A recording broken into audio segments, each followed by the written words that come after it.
The David Pakman Show at davidpakman.com.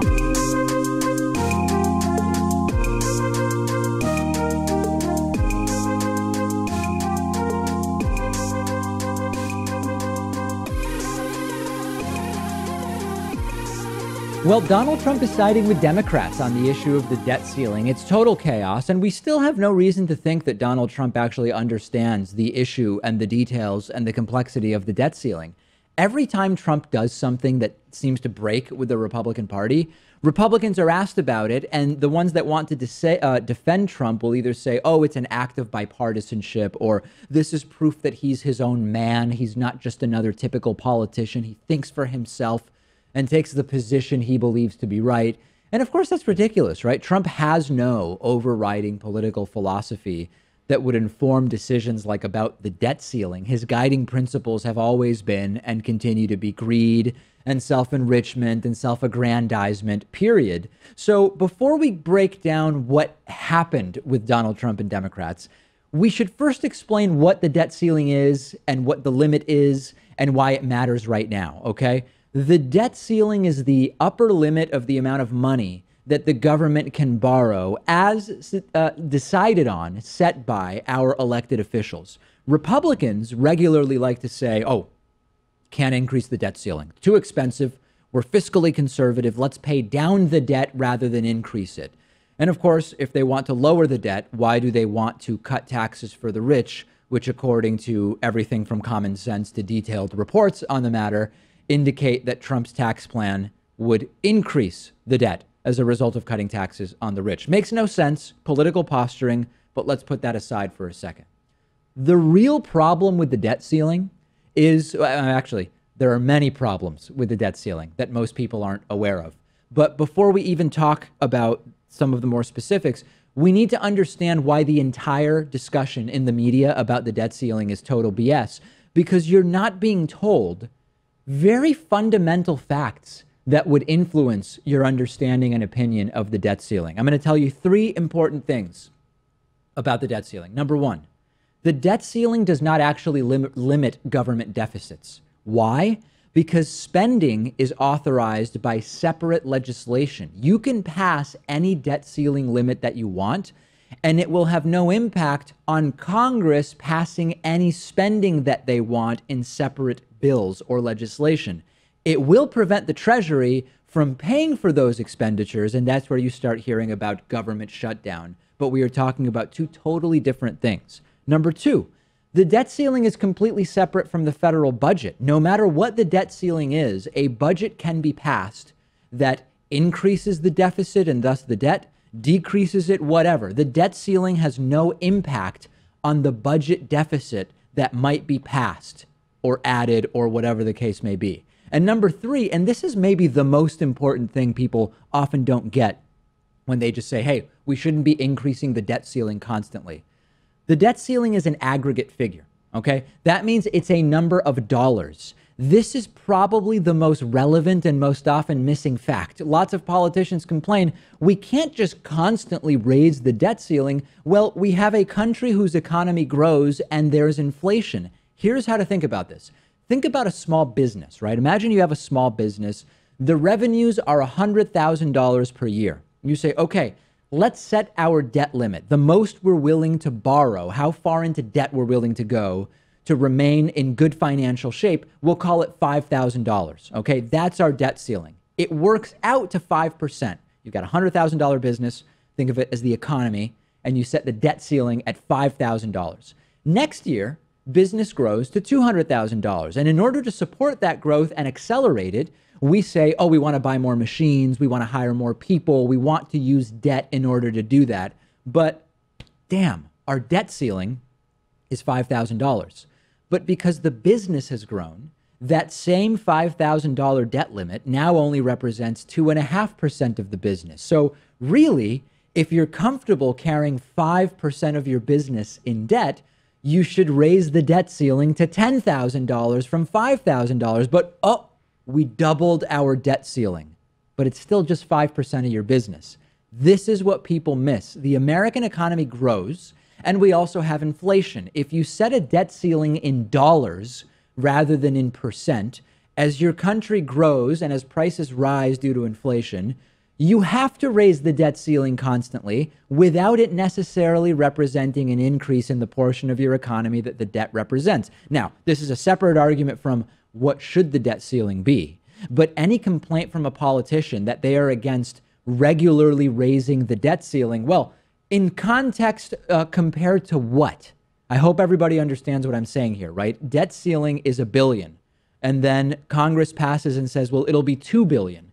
Well, how does that relate to the size of the economy? All right. Is that sort of clear, Pat? Like, does that make sense in general? It's a whole thing. It's a whole rundown. But as you'd imagine, the size of the economy grows. You have to raise it by more and more in terms of pure dollars, raw dollars. That's the idea. That's the general idea. So let's cut to Trump, right? Trump cuts a deal with Democratic leaders, Nancy Pelosi in the House, Chuck Schumer in the Senate, to raise the debt limit short term in connection with also needing hurricane relief funds. This would be a 3-month raise to the debt ceiling. This, I actually believe, is an unforced error for Trump politically. I agree with the decision, but I believe it's an unforced error because he's straining the relationships with Republican leaders Mitch McConnell and Paul Ryan, who he did not have great relationships with before, by the way. And in addition to that, you're only pushing this down the road by 3 months. You'll be in the exact same situation in 3 months. It postpones a bigger decision on the debt ceiling. It's the right thing. We needed to do this in order to continue adding funds for hurricane relief, which we need. But from a merely political standpoint, it's just chaos and nonsense from Trump. I just think that everything's backwards in this latest chapter of the debt ceiling debacle, because in this case, you actually have Democrats that are trying to make it only a 3-month extension, whereas Republicans were pushing for an 18-month and That's then right. negotiated down to a 6-month extension at first. And then also Democrats would have been in a position where they had to oppose a legislative package that would have brought Hurricane Harvey relief aid. Imagine the campaign ads that could have been created if Trump opposed raising the debt ceiling and then put together a package where Democrats have to get in opposition to it, and it also includes hurricane relief. It could have been politically disastrous for Democrats, and Trump kind of gave them a save. And then after the meeting concluded, Donald Trump came away from it saying that maybe he would be in support of a Dreamers Act that would make official the Obama DACA executive order that he just rescinded a few days ago. All over the place. I mean, unintelligible and bizarre, but at least we will get the hurricane relief funding that we need. In the United States, there's legal corruption and then there's illegal corruption. There's the law for the rich and there's the law for everybody else. And we've now learned that Donald Trump's constant and endless trips to his own golf courses aren't just funneling taxpayer money into Trump's pockets, of course, since Secret Service and the entire mobile White House pays Trump's golf courses and needs to set up shop there when Trump goes. We've now learned that lobbyists and corporate CEOs are paying millions of dollars to Donald Trump's golf courses to be there at the same time as Donald Trump and presumably, suspiciously, get access to the president. USA Today did a really good investigation into this, and they found dozens and dozens of key lobbyists and CEOs who have memberships at Donald Trump's golf clubs, and many have visited on the exact same days that Donald Trump was there. What USA Today is pretty brilliant. I'll put up on the screen sort of an explanation of what they did. Members of the clubs Trump has visited most often as president in Florida, New Jersey, and Virginia include at least 50 executives whose companies hold federal contracts and 21 lobbyists and trade group officials. 2/3 played on one of the 58 days the president was there, according to the scores they posted online. Because membership lists at Trump's clubs are secret, the public has until now been unable to assess the conflicts they could create.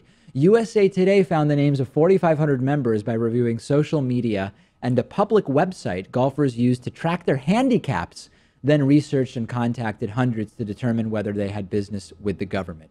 Pretty brilliant, right? Golfers whose names are secret as members of Trump's golf clubs still post their golf scores online. And that was the information that USA Today was able to use to figure out who is going to these clubs.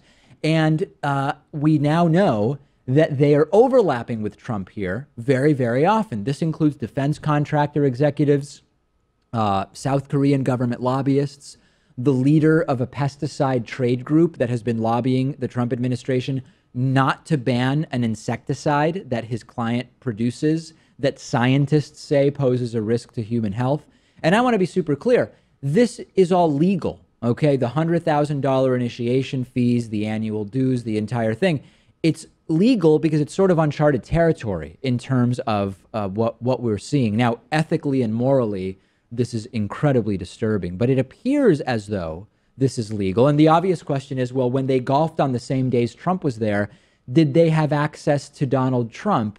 And of course, officially, the answer is no. But we know Trump just hangs out at the golf clubs. He talks to everybody. There's security breaches all the time discussing issues of foreign policy and geopolitical importance in a public courtyard with guests hanging around. So it would be very difficult to believe that these lobbyists and CEOs aren't talking directly to Trump. I think this is uncharted territory, but it's not because we haven't had rich presidents before. Right. We have. No. I mean, look at the Bushes, for example. They made a lot of money with oil. But it's not like you visit an oil refinery and hobnob with the socialites there, right? Wealthy people now have a much more direct way than ever to have these confidential meetings with the president. And they're getting these meetings specifically. And by meetings, I don't mean a scheduled formal meeting. I mean encounters. They are getting these as a result of payments they make, which will personally enrich the president. So at first we thought Trump's going to these golf courses all the time and he's super lazy, he doesn't want to be president, and it's funneling some money in to his businesses through the Secret Service and the mobile White House. We've now learned it's actually a place where millions of dollars from lobbyists and corporate CEOs who want Trump to do this, that, or the other thing are showing up and funneling millions of dollars into Trump's businesses. This is the opposite of being the drain the swamp guy. But again, it's all legal. The system we have allows for this, or at least it doesn't prevent this at this point. And, previous affluent presidents would make it a point to divest from their companies or just distance themselves as much as they can. But if all that you can see is some ethical backlash and there's no financial reason or legal reason for him to remove himself from his companies, he's not going to do it, especially not at this point. And didn't Jimmy Carter divest from a peanut farm in Georgia or something? Something that, how could it possibly even, it's laughable. He did the right thing, but it's laughable given what we're seeing with Donald Trump at this point. Send me your thoughts. I'm on Twitter at @DPakman. The show is on Twitter at David Pakman Show. The David Pakman Show at davidpakman.com.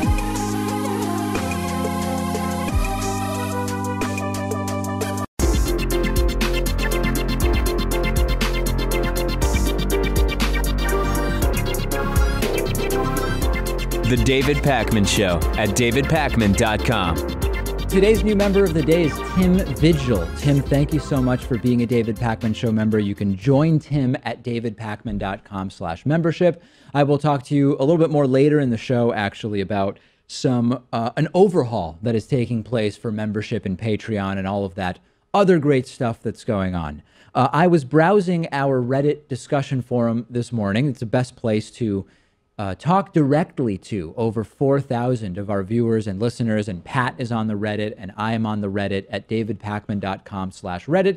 Spotted some interesting discussions and posts that I wanted to run by you quickly before we move on with the program, starting with a post about the new round of Clinton-inspired attacks on Bernie Sanders. This story, which we covered yesterday, the excerpts of Hillary Clinton's new book, which in many areas go after Bernie Sanders, sometimes unfairly, sometimes a little bit less unfairly, were not missed by our audience, who started a discussion about that, a really good discussion I encourage you to participate in. Also on our Reddit discussion forum, a suggestion for a deep dive long form video, U.S. military influence in a number of different ways. And I think this is actually an idea that could go in very different directions. U.S. military influence on everyday life is one thing. U.S. military influence on geopolitical situations. I think there's a lot of ways that we can talk about American military influence, because that influence is quite widespread. Defense contractors, politicians. This could actually be quite a few long-form pieces. Yeah, military-industrial complex, sure. Also from our Reddit discussion forum, a suggestion for how David might get on the Joe Rogan Experience. This is interesting. We've been talking about how it would be great publicity for me to get on the Joe Rogan program, although it's pretty tough to get on, it seems. He doesn't like being told on Twitter to interview people, and there's not really public contact information for the show. And what someone suggested on the Reddit is, if I can get myself on the Josh Zepp's show, that Joe Rogan apparently is a fan of Josh Zepp's and thus might hear about me that way. I don't know. Well, you'll have to do well on that program, too. I would have to. The pressure would be on. If I was embarrassed, I probably would not get an invite on Joe Rogan's program. Also, on our Reddit discussion forum, David Pakman dominates the front page of Reddit's videos subreddit. 2 days ago, I got a message from a friend saying, you are on the front page of Reddit right now. Like, not the David Pakman Show subreddit, but like the front page of Reddit. And I said, really? We've been on vacation. I don't know what it would be for. And it was a 4-year-old video I did after I was incorrectly included in a documentary about bullied gay teens who had committed suicide. And I did a video saying, you know, despite being featured in this video, in this documentary, I am not dead. I am not a teen. I was not bullied, and I'm not gay. And the video did well 4 years ago, but then somehow it made it to the front page after one of our Reddit users, Gigantic Meaty Balls, posted it to Reddit, and it did incredibly well. So that was an interesting thing. And not the first time I was misidentified. I've also been misidentified, as you can see in this screenshot from Headline News from Dr. Drew's program, which I think no longer exists. I was once identified as Frank Mink, former neo-Nazi. And of course, we now know Frank. We interviewed him on the program last week. So an eventful week on Reddit. That's an interesting way to become friends, to meet someone you were misidentified as them. That's especially when they're a former neo-Nazi. Especially. And I think lastly, do we have one more thread to show people? Yes, we do. Are there going to be more live shows? We had a nearly month-long break from my YouTube live streams, which take place sporadically in the evenings.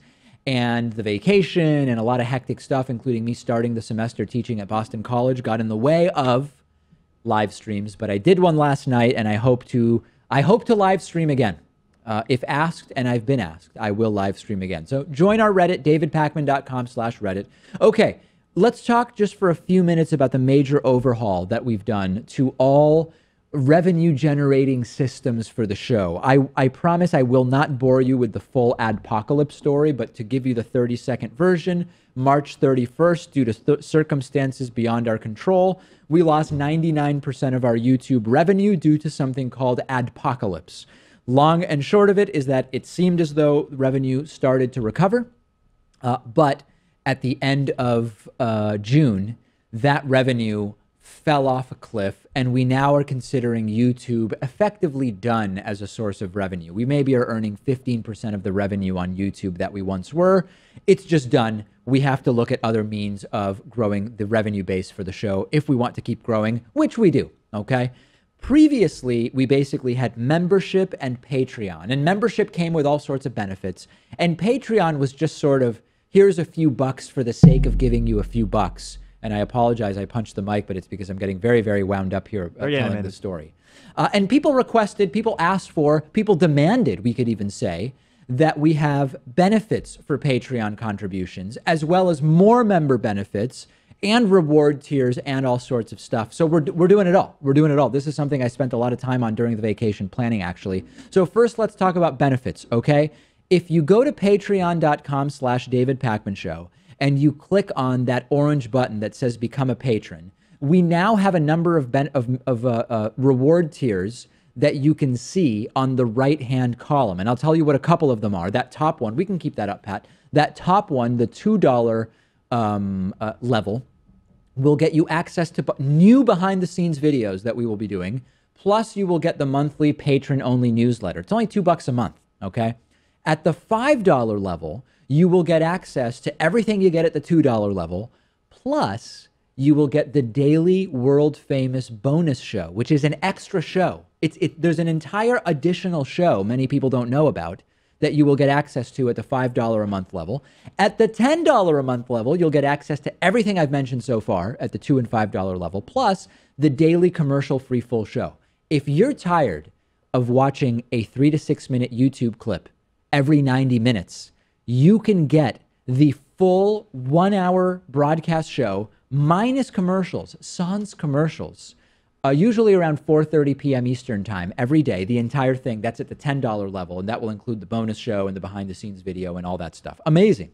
And then watching the show is part of your daily routine. You can take an hour and tune in, and it's not like you have to sporadically watch clips here and there. So I love it. I think it's a lot better. I love it. And at the $25 level on Patreon, you get all the stuff I mentioned, plus you will be invited to supporter-only monthly live streams, which we will be starting for both patrons at the $25 level as well as members. This is absolutely huge. Of course, that's just Patreon, where we're trying to get to 2,000 patrons. When we reach 2,000 patrons, we're very close.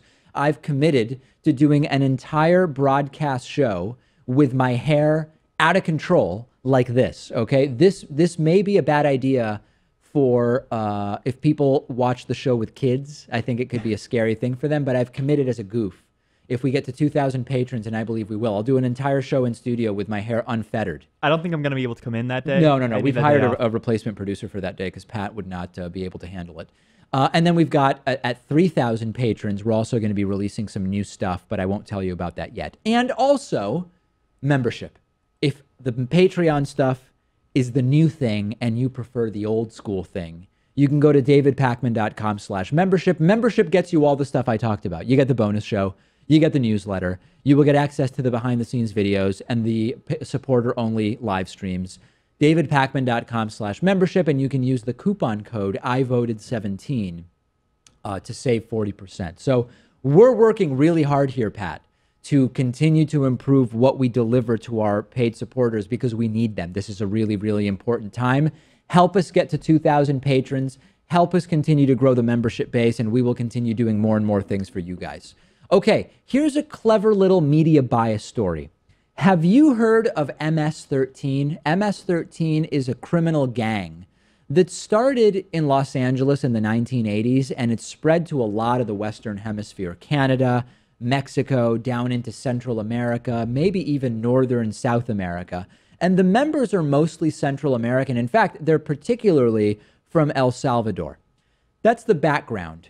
In the wake of Donald Trump's decision to end DACA and presumably to open the door to start deporting people who came to the U.S. as the children of undocumented immigrants, Breitbart ran a story with some really scary looking people. And the headline was 2,139 DACA recipients convicted or accused of crimes against Americans. And you see the picture and you assume these people that we're looking at, these must be the DACA recipients that the article is talking about.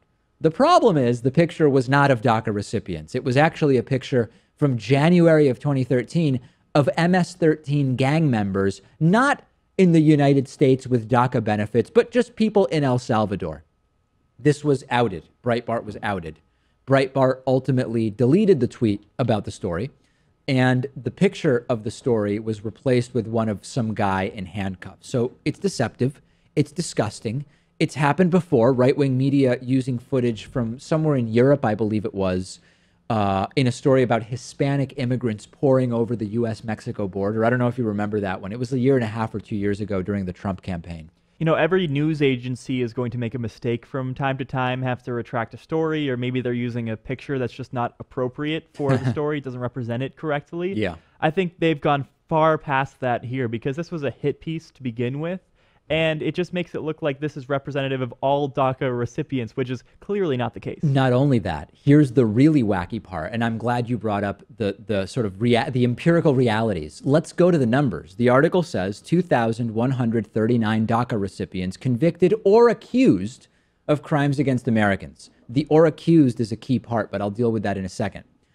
The numbers are, because there are 800,000 DACA recipients, that means 0.26% of DACA recipients have been convicted or accused of crimes.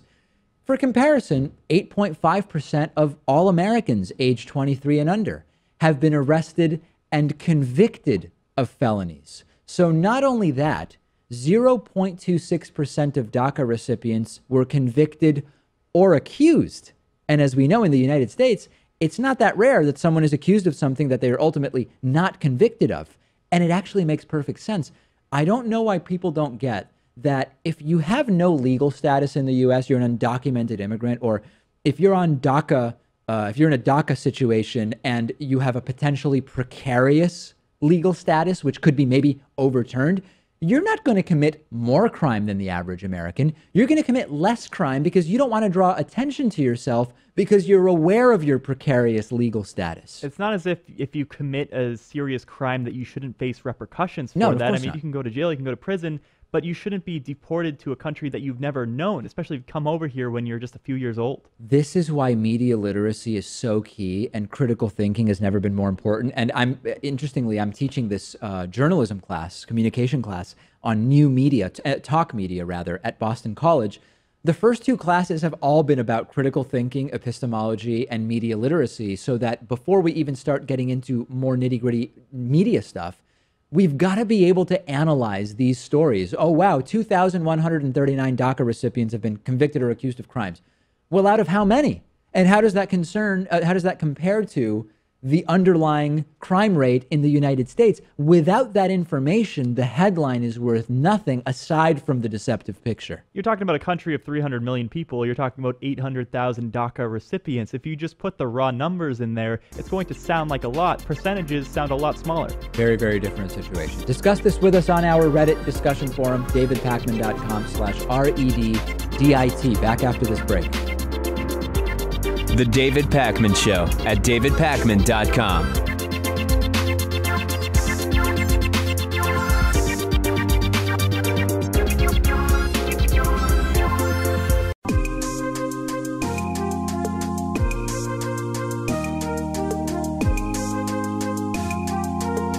Welcome back to the David Pakman Show. It's great to welcome to the program today Zenta Brice, who is a Soviet-born journalist and author currently living in France. She's recently published her first book in English called Eagle in the Fridge, about the end of the Cold War era when the Soviet Union ultimately did fall apart. Zenta, it's so interesting to speak to you. You know, personally, I've read so much historical fiction that centers around the last years of the Cold War era and the Soviet Union. But we never know whether we're really getting an accurate picture of what it was like to live in the former Soviet Union at that time. So I guess let me generally open up the floor to you to tell us a little bit of what you think is usually missing from a Western understanding of living in the former Soviet Union. When I read books about Soviet Union written by Westerners, my vision about it's outsiders. It's always outsiders' view, because we all have stereotypes, and Cold War era created stereotypes both ways. From the Soviet Union to the West, and they were good stereotypes and they were bad stereotypes. And the same happened from the West to the East. So when a Westerner looks, it's always this one united Soviet Union conglomerate of people, the gray, dark, grim faces and all that, but it's not what it was. One thing which for this book is very important, I think, is we must remember that Soviet Union was a very big country and very variable country with a lot of diversity. This book tells the story from the Baltic, from the western end of Soviet Union. If the same story would be written somewhere in Kazakhstan, for example, today, it would be completely different point of view with different traditions, different culture. Diversity was huge, and it's not religious only. It's basically, imagine today's refugees coming out from Syria and sitting in New York. That was the difference between, let's say, West and East parts of Soviet Union. So my point in this book is just only this one little bit. It's Western, it's Baltic states, it's Latvia, where it's happening. When we think about day-to-day life in the last years of the Soviet Union, and we think about the sort of caricatures and stereotypes that often exist in the West in terms of, you know, empty grocery stores and lines for the most basic food supplies, etc., how much of that portrayal is accurate? Absolutely. That's absolutely correct, because it's how it happened. But we must point out that we were not exactly starving. And empty grocery shops didn't mean that we are starving, because it was, which is also portrayed in the book, it was something similar we would call a black market. It was exchange, car mechanic exchange with a butcher, services to the product.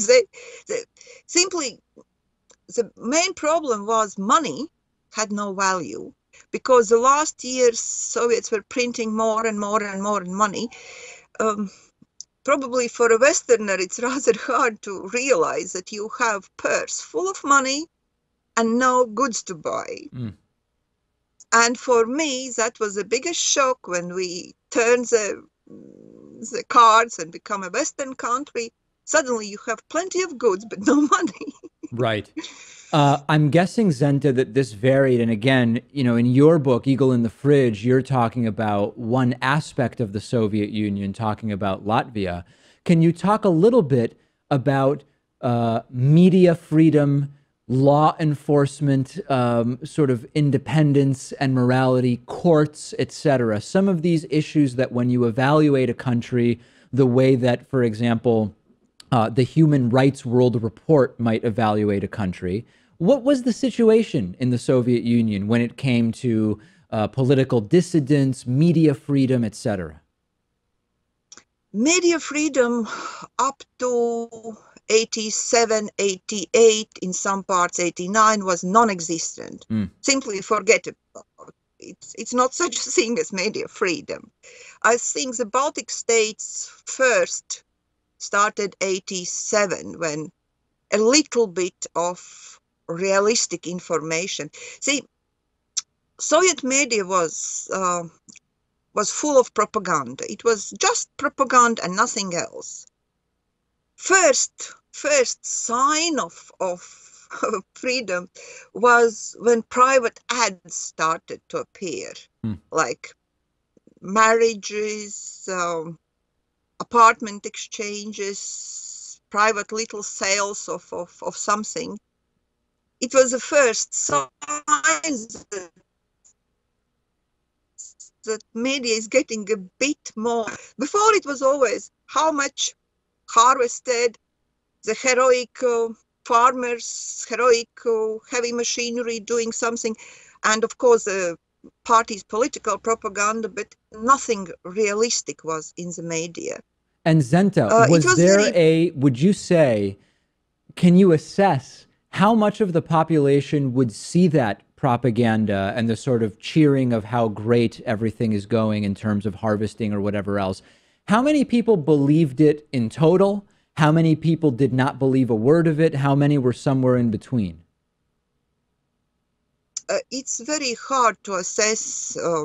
I would say in bigger cities, Baltic states, Moscow, Leningrad, now St. Petersburg, all these big places, information was circulating through the rumors.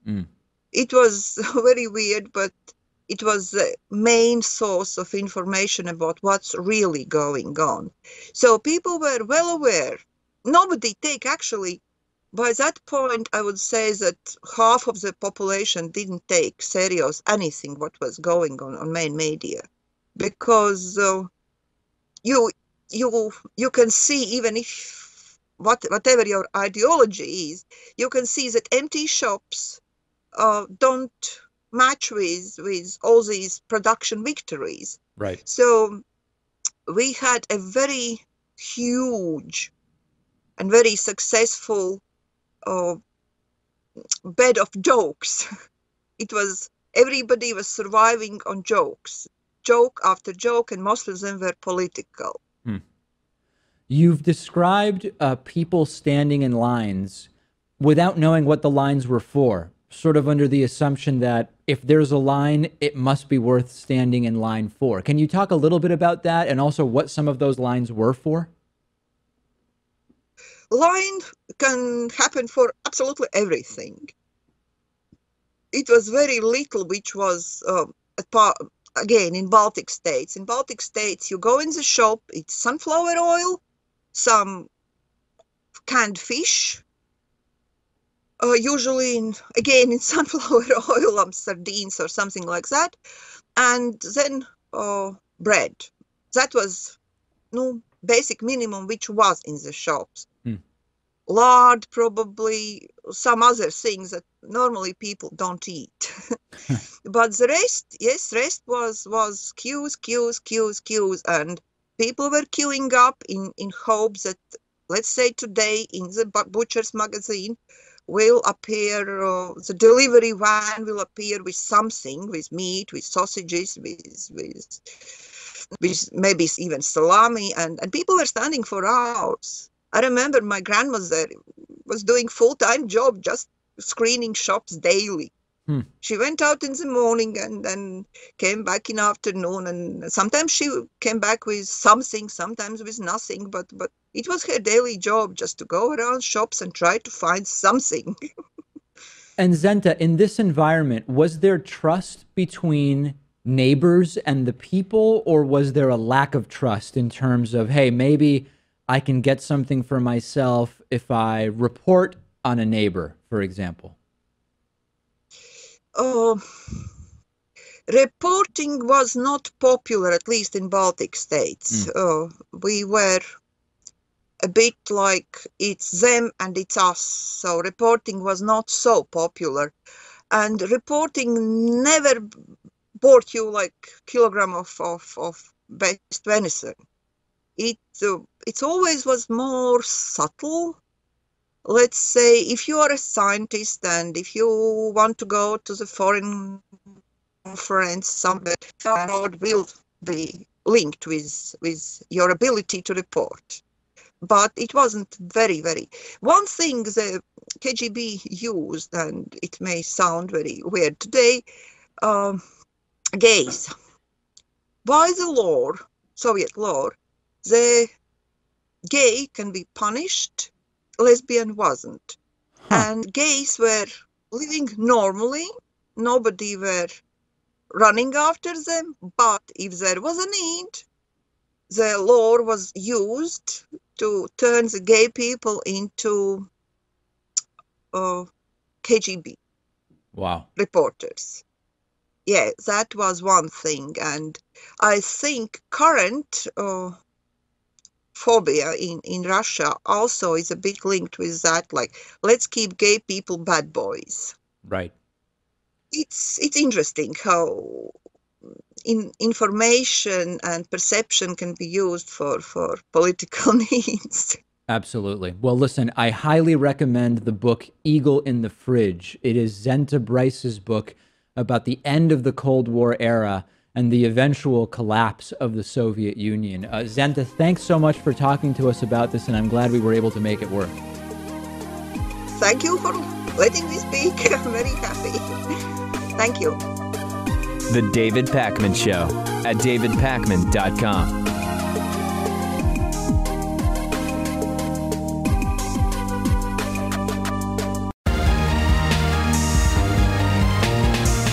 The David Pakman Show at davidpakman.com. We have a ballot initiative here in Massachusetts that was certified yesterday, which would require presidential candidates to release their personal income tax returns.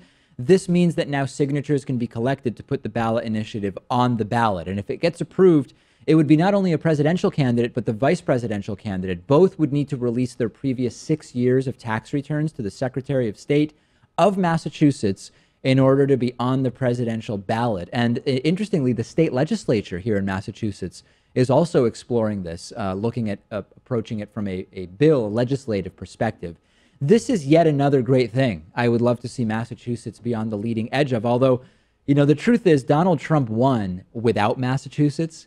And if just blue states do this, requiring presidential candidates to release tax returns, Trump could just say, I'm conceding Massachusetts in my reelection campaign, if indeed he runs. It would not have changed the results because of the electoral college system that we have. Well, the purple states and then the red states would have to follow suit. You're correct in that. But also, other states have tried something like this before, New York and North Carolina. If you think a few other states, their state legislatures have pushed something towards this. And what I love is the name of the bill, the Tax Returns Uniformly Made Public Act. Yes. Do you know your acronyms, what that comes out to? Is that Trump? That's the Trump Act. How interesting would it be if Trump's legacy as president ends up being all the laws and regulations that are passed in order to prevent this insanity from ever happening again, right? There's sort of two ways it could go. One, we get the question from the audience often during live calls. Will the Trump presidency embolden and enable tons of completely unqualified morons to be elected to public office? Maybe. That's one way it could go. But there's also another way it could go, which is we realize the unmitigated disaster that it is, and we start making changes to our system to prevent this nonsense from ever happening again. The tax returns thing is important. It's also important to strengthen the nepotism laws. I mean, Ivanka Trump skirts the laws as written by not having an official paid position in Trump's administration, but she's right in there. Maybe we need to more specifically define emoluments. Maybe we need to dig into expanding conflict of interest rules when it comes to cabinet appointments or the businesses of the president. I don't know, but it's not just the laws, because we need Congress to enforce them, right? When it comes to the president, how can we incentivize, or at least encourage, or maybe the right word should be demand, that Congress actually enforce a lot of the laws that are on the books? Because arguably, Congress could have already gone after Donald Trump for violations of the emoluments clause and a number of other laws. So it's like a 3 or 4 part issue that we're sort of contending with here. Some of these things are completely unprecedented. Some aren't. So like Mitt Romney dragged his feet in releasing his tax returns. He succumbed to the public pressure and did it. Anti-nepotism laws, I mean, you can go back to John F. Kennedy choosing his brother Robert as his attorney general. Right, that's how it started. Now it seems like we're just choosing celebrities. I mean, it started with Ronald Reagan, you could argue. Now we're going with Donald Trump. You talk about Kid Rock running for Senate, maybe Dwayne "The Rock" Johnson running for president. It's getting worse and worse. I believe it's possible. I'm not saying I'm optimistic, okay? I'm saying it's possible that the Trump era leads to a major progressive backlash, the likes of which we've maybe never seen before, and a sort of scope and magnitude of change that could rival what we saw under FDR. I'm not saying what we saw under FDR was this progressive panacea, but I'm talking about the amount of change that we saw under FDR. It's possible that Trump will cause a backlash to that degree. It's even possible that at the 4 to 8 year timeline, the Trump election sort of moves us back, but that at the 20-year level, the Trump election moves us way forward in a way that 4 to 8 years of sort of centrist neoliberal Hillary Clinton might not have done. Now, I voted for her. I'm not saying I'm glad Trump is president. I'm only trying to say, hypothetically, at a 20-year time horizon, if the right things happen, if we organize the right way, maybe the presence of Donald Trump in the White House will actually create one of the biggest progressive movements that we've ever seen. In the era of Trump, there are more moderate Republicans that seem sort of like comparative voices of reason. John McCain, Mitt Romney, George W. Bush. And I'm careful anytime I say this not to normalize those individuals. The fact that Bush finds some of Trump's actions wacky doesn't mean George W. Bush was a good president. Doesn't mean George W. Bush didn't do horrific things. We can now add Arnold Schwarzenegger to the list. Arnold has been hugely critical of Trump in many areas, and now he's devoting a bunch of his free time to gerrymandering. He wants to terminate, for lack of a better term, gerrymandering. We've talked about, number one, the importance of gerrymandering in our elections. And we've also talked, number two, about the fact that it's really difficult to get people to care about gerrymandering because it's kind of wonky and boring. And when it's December after a presidential election, it's hard to get the kids activated around gerrymandering. Yeah, it's not one of those issues that are straightforward, too. It requires a 2-minute explanation before you completely understand it. And the Republican Party has done incredibly well when it comes to redistricting. They've helped themselves at multiple levels of government. Since 2008, Democrats have lost more than 1,000 legislative seats across the country. Democrats hold 39 fewer seats in the House, 3 fewer in the Senate, 13 fewer Democratic governors than in 2007. And part of this has to do with urban-rural divide, as gerrymandering expert Bill Oglesby talked to us about a while ago on the program.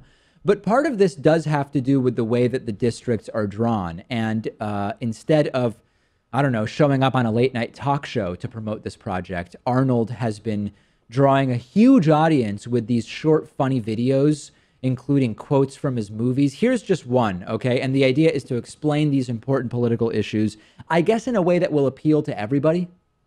Some of the things that are more popular than Congress: hemorrhoids, nickelback, traffic jams, cockroaches, root canals, colonoscopies, herpes, even herpes. They couldn't beat herpes in the polls.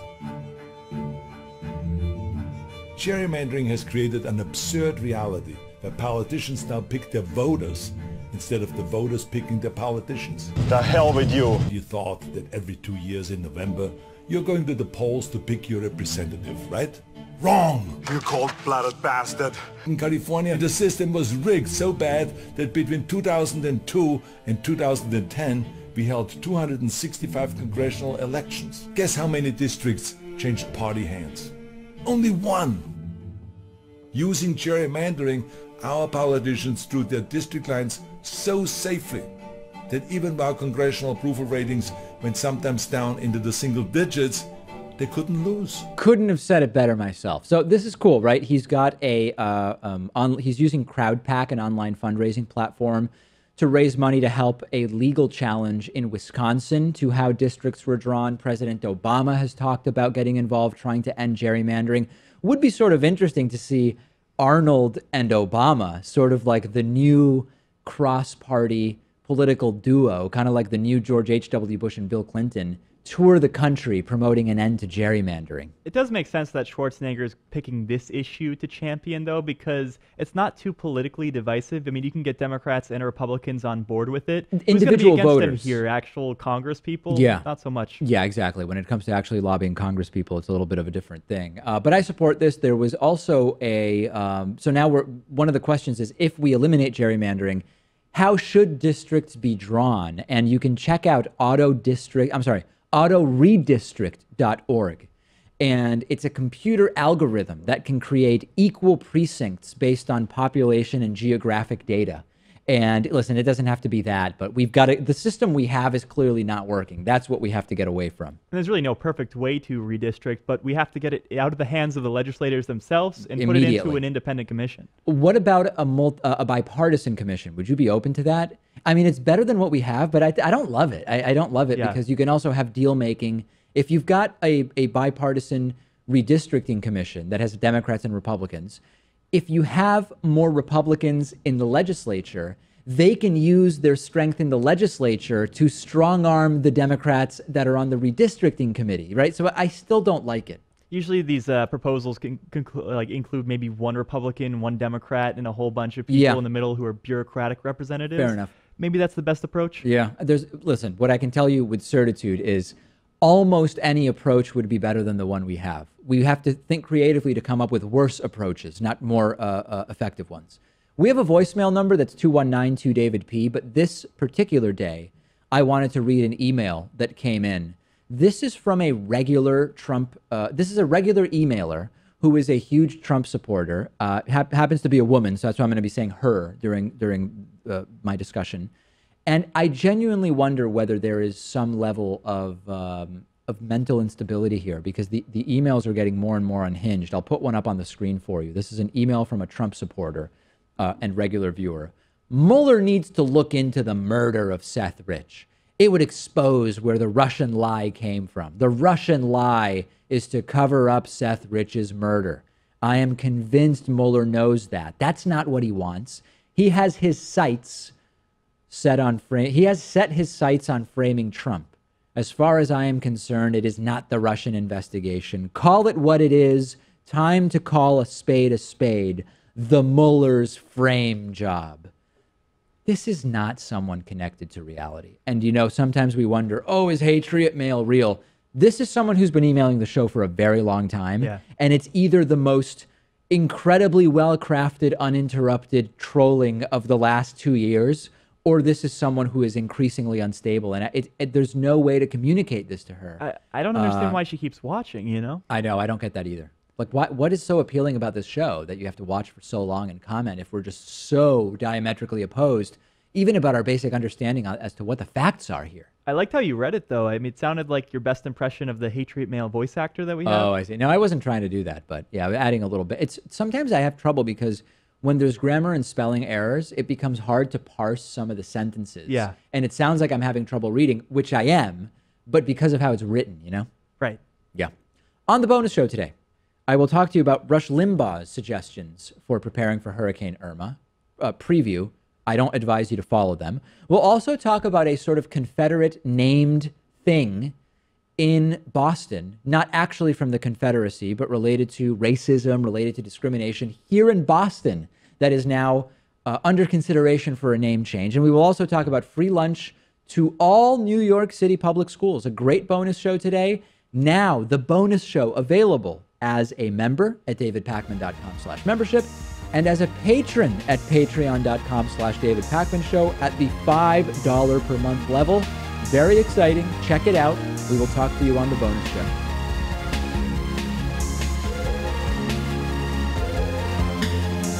The David Pakman Show at davidpakman.com.